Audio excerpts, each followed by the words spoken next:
ವಿಜಯನಗರ ಜಿಲ್ಲೆಯ ಹೂವಿನಹಡಗಲಿ ತಾಲೂಕಿನಲ್ಲಿ ಇಂದು ಸಂಜೆ ಸುರಿದ ಭೀಕರ ಗಾಳಿ ಮಳೆಗೆ ಜನಜೀವನ ಅಸ್ತವ್ಯಸ್ತಗೊಂಡಿದೆ. ಗುಂದಿಯಿಂದ ಮುದೇನೂರು ಗ್ರಾಮಕ್ಕೆ ಸಂಪರ್ಕ ಕಲ್ಪಿಸುವ ರಸ್ತೆಯಲ್ಲಿ ಭಾರೀ ಹಾನಿ ಸಂಭವಿಸಿದೆ. ಇಂದು ಸಂಜೆ ದಿಢೀರಾಗಿ ಬೀಸಿದ ಭೀಕರ ಗಾಳಿಗೆ ಹೊಳಗುಂದಿ ಮತ್ತು ಮುದೇನೂರು ರಸ್ತೆ ಬದಿಯಲ್ಲಿದ್ದ ಸುಮಾರು 5 ರಿಂದ 6 ವಿದ್ಯುತ್ ಕಂಬಗಳು ಮುರಿದು ಬಿದ್ದಿವೆ. ಗಾಳಿಯ ವೇಗಕ್ಕೆ ಕಂಬಗಳು ನೆಲಸಮವಾಗಿದ್ದು, ಅದೃಷ್ಟವಶಾತ್ ಯಾವುದೇ ಪ್ರಾಣಾಪಾಯ ಸಂಭವಿಸಿಲ್ಲ. ರಸ್ತೆಯುದ್ದಕ್ಕೂ ವಿದ್ಯುತ್ ತಂತಿಗಳು ಹರಿದು ಬಿದ್ದಿರೋದ್ರಿಂದ ಈ ಭಾಗದಲ್ಲಿ ಸಂಚಾರಕ್ಕೆ ಅಡಚಣೆಯಾಗಿದ್ದು, ವಿದ್ಯುತ್ ಸಂಪರ್ಕ ಸಂಪೂರ್ಣ ಕಡಿತಗೊಂಡಿದೆ.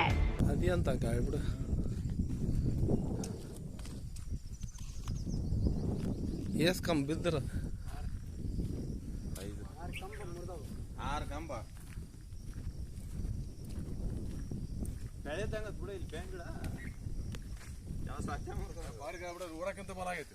ಊರಕ್ಕೂ ಬಲ ಆಗೈತಿ.